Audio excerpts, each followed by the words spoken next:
everyone, and welcome to Journey with the Kellers. My name is Amanda Keller, and today we are back in the Keller kitchen. So today we are going to be making something from the Disney Encanto official cookbook.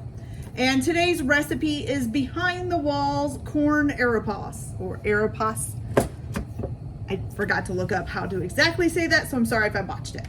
Okay, so the first thing that you are going to do for this recipe is you need to get 2.5 cups of dried white corn kernels, and you're going to soak them for 24 hours in water. So you put the 2.5 cups in the bowl, then cover them with water and soak them overnight. I didn't really notice any difference. They still, I don't know, maybe, I don't know. They don't feel any different to me, but I did what it said. So go ahead and let them soak for 24 hours. And then the next day, you're going to take them and you're going to cook them in a pressure cooker. Now, I have never used a pressure cooker before, so this is something new for me. So I've already put the 2.5 cups of corn kernels in here. Oh, when you're done, when it has soaked for 24 hours, drain the corn kernels and discard the water. Then put your corn kernels in the pan and put in 10 cups of water. I've already put 8 cups in, so I'm gonna go ahead and put my following 2 cups in there. You're gonna take your lid and you're gonna put it on here, have it in the open position, make sure it's on there, and then hopefully it'll close. And of course you're gonna have it so that there's no steam releasing, so make sure your little nozzle, if you have one like this, is set to not release. All right, so you're gonna go ahead and turn this on and you're gonna cook it for about an hour. Once it's cooked, you're gonna go ahead and release the pressure and of course drain it. And it says you should have about 8 cups of corn when it's done. So we'll see if this works. When I come back, I will have hopefully corn, and then we're gonna process it in a food processor to get it ready for the next step. So I will be back. Let's hope that it turns into corn. I'll be back in a little bit. Okay, you guys, so I pressure cooked the corn kernels for an hour, and I wanted to show you, it does kind of look like corn, but it kind of looks like it maybe needed a little bit more time too. Maybe I didn't quite do it for an hour, I'm not sure. But hopefully it'll still grind up just fine. So what you're going to need is your food processor. And then you're going to need a bowl to dump them in. So you're gonna do this in batches, put the corn into the food processor, process it up a little bit, or process it up real good, and then dump it into the bowl. And you're gonna need to keep a clean kitchen towel or tea towel, whatever you wanna call it, over top of the bowl, okay? So once I get this all chopped up and processed, I'll be back and I will tell you guys the next steps. So I'll be back in a little bit. Okay, you guys, so I got it all ground up. Now, I'm gonna warn you, I almost burnt my food processor up. When it says small batches, it means small batches. And if you have a pulse on your food processor, use that. Do very little batches, pulse it, and then listen for like the motor to kind of sound like it's getting bogged down, because that's when it's got it all chopped up. Otherwise, it almost fried out my food processor, which would have been bad because that's my blender too. But luckily, it just overheated, it cooled down, and it was fine. So, got it all ground up here. So this is what it looks like. Just some ground up corn there, okay? It says to keep this towel over it, okay? But what you're going to do, once you got it all processed, you're gonna transfer it. It says to the counter. I'm putting it on a parchment paper because you're gonna put it on a parchment paper anyways. And what you're supposed to do is try to put this into a ball. Now I will tell you, it is pretty sticky. Well, maybe the parchment paper was a bad idea because it's trying to crinkle up with it. Okay, so let's see if we can get this into a ball. But yeah, it is really sticky. It would get stuck under the blades of the food processor and start bogging it down. And yeah, it's a mess. About killed my food processor, but that's okay. We got through it. That's all that matters. Okay, so don't know about a ball here, you guys. It's kind of trying to fall apart when I try to put it into a ball. I'm gonna keep pressing it. Oh, nope. See, it all fell out. Okay, so we're gonna get aggressive with it. Really smash it in there. It's going everywhere.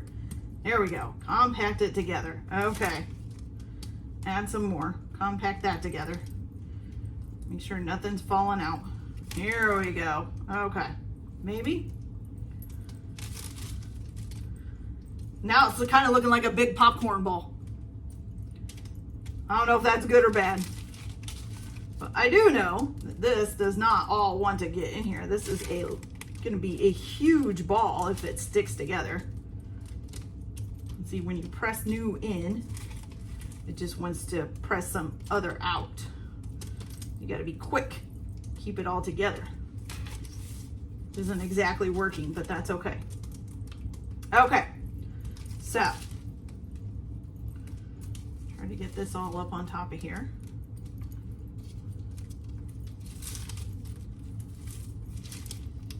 Oh my gosh, it's everywhere. It's all over my fingers, everywhere. Okay, so anyways, once you get it into a ball, you are supposed to then put it on a piece of parchment paper and kind of roll it into a log. Not really sure. I mean, shouldn't you have just formed it into a log to begin with?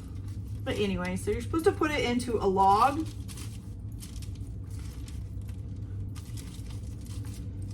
And then does it say to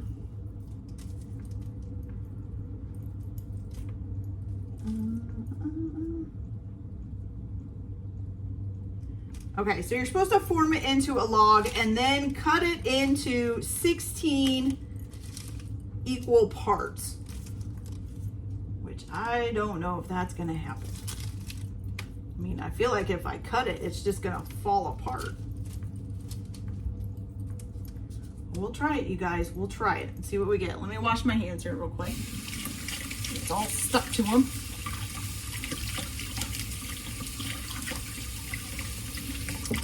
Okay. So 16 equal parts. I don't want to flatten it out a little because it's really big right there. There we go. Log should not have really rounded ends. It should have flat ends. There we go. That's better. You know what? You put a little water on your hands. It seems to help it. Note to self. Put water on your hands. Okay. There we go. That might work. Okay, so 16 equal pieces. So here's 1, 2, 3, 4, 5, 6, 7, 8, 9, 10, 11, 12, 13, 14, and then 15 and 16. Okay? So now, you're supposed to keep these covered, again, with a towel.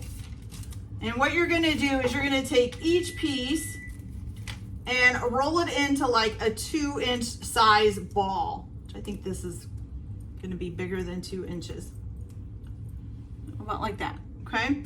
Now I have my baking sheet set up with parchment paper on it. It says to use a baking sheet with canola oil or sunflower oil, but I'm just gonna use parchment paper instead. Also, there are 2 different ways to cook this. So at this time, while you're getting these ready, you could go ahead and if you wanna do the oven method, if you wanna cook them in the oven, you're gonna preheat it to 350 degrees, okay?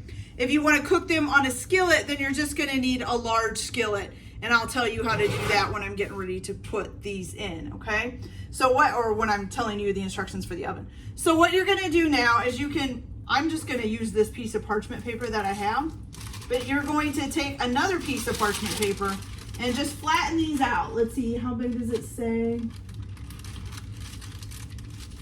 So you need them to about a 1/4 inch thickness, and it says to use like something heavy, like a pan lid or something. I'm just gonna use this because it's handy. And squish it down, okay?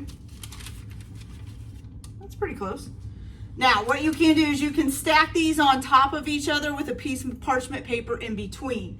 If you want, from this point, you could freeze them for later use, okay? And then thaw them out and recook it. I'm gonna go ahead and just put mine on my pans and get them ready to go in the oven, which is what I just did. I just put that one on my pan. Okay, so I'm gonna go ahead and get the rest of these done. If you're going to do the oven method, you're gonna cook them at 350 degrees. It says to put them on a lightly oiled, either with 2 tablespoons of sunflower oil, or you can spray the baking pan with spray. Like I said, I'm using parchment paper. And you're going to cook them for about 5 minutes until they look dry and lightly golden. And then you're going to turn them and repeat, okay, with the other side. So you're gonna have to flip these after the first 5 minutes and then repeat it, okay? If you wanna do the stovetop method, you're gonna use a good sized skillet, and you're gonna lightly oil, it says a medium pan, and you're gonna lightly oil it and heat it up over a medium-low heat. And again, you're gonna cook them for about 5 minutes, then flip them and cook the other side for 5 minutes, okay? Oh, I'm sorry, for the oven, it's 8 minutes per side. I think I jumped to the stovetop. So in the oven, 350, 8 minutes per side. On the skillet, lightly oiled, both of them, either way, lightly oiled, 5 minutes on each side, okay? And you just want them to be like a lightly golden on the outside, okay? So I'm gonna go ahead and get these all set up, get them in the oven and get them done, and then I will be back and we'll try these and see how they taste. So I'll be back in a little bit. Okay, you guys, so I have the arepas out of the oven. I'm not quite sure if they're golden or not. They kind of look golden anyways, but here they are. They're looking pretty good. So what I am gonna do here is just grab a plate and did I bring, oh, forgot my spatula, here we go. All right, so just gonna put one of these on here. Now I will tell you, when you do turn them over, they are kind of delicate. So a couple of them broke while I was flipping them, so be careful of that, okay? So to serve these, you can put some, what they call farmer's cheese on there. I got this in like the Mexican cheese part of the store, which is what I am gonna put on there. You can also sprinkle a little bit of salt. I'm just gonna sprinkle a little salt on. And you can also put some soft butter, like margarine, on it too. But I'm gonna try some cheese. So this cheese is supposed to be for crumbling. There is like a liquid in there. I'm just gonna put a little bit on top here. And hopefully we can pick this up and try it. I've never had one of these, I don't think. So I have seen them, in the pictures, they're kind of like folded in half. And you have the cheese in the middle. So we're gonna try that. It did break, but that's okay. We can still eat it.